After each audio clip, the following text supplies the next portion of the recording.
Bom dia, pessoal, tudo bem com vocês?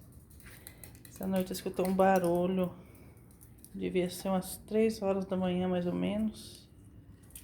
Tava ventando, né, bastante. Sim, não tava muito forte o vento, mas tava ventando. Eu escutei um barulho, só que eu não levantei pra olhar, não. Agora cedo que eu levantei, gente. Olha, olha o resultado do barulho. Meu céu de um burrito que tava tão lindo.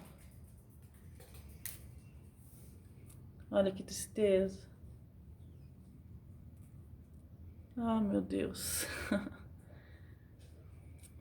Ter que replantar tudo de novo, oh, meu Deus. Mas tá bom, né? Quebrou o galho do limão. Eu tenho um pé de limão aqui que é seco, eu já comentei nos vídeos. O pé de limão tá seco, só que ele tem vários galhos. Eu pendurava minhas coisinhas ali, né? Minhas plantinhas. Ah, meu Deus. Caiu tudo. Um monte. Mas esse foi só um dos galhos. Tem mais galhos ali que não quebrou, ainda bem. Menos mal, né? E meu cachorrinho já aproveitou e espalhou também umas coisinhas. Ele carrega as coisas. Quando ele vê coisa diferente no chão, ele carrega. Tem suculento pra todo lado e carregado. Agora eu vou pegar, vou fazer uma limpeza aqui.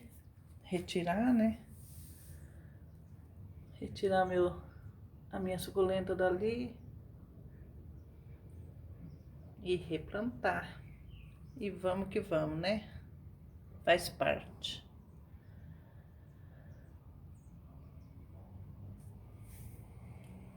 Deixa eu ver pra cá se não tem mais.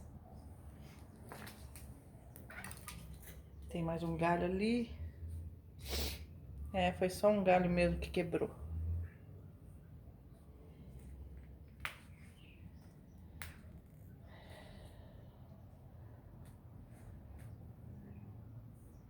E vai vir mais chuva, tá marcando mais chuva.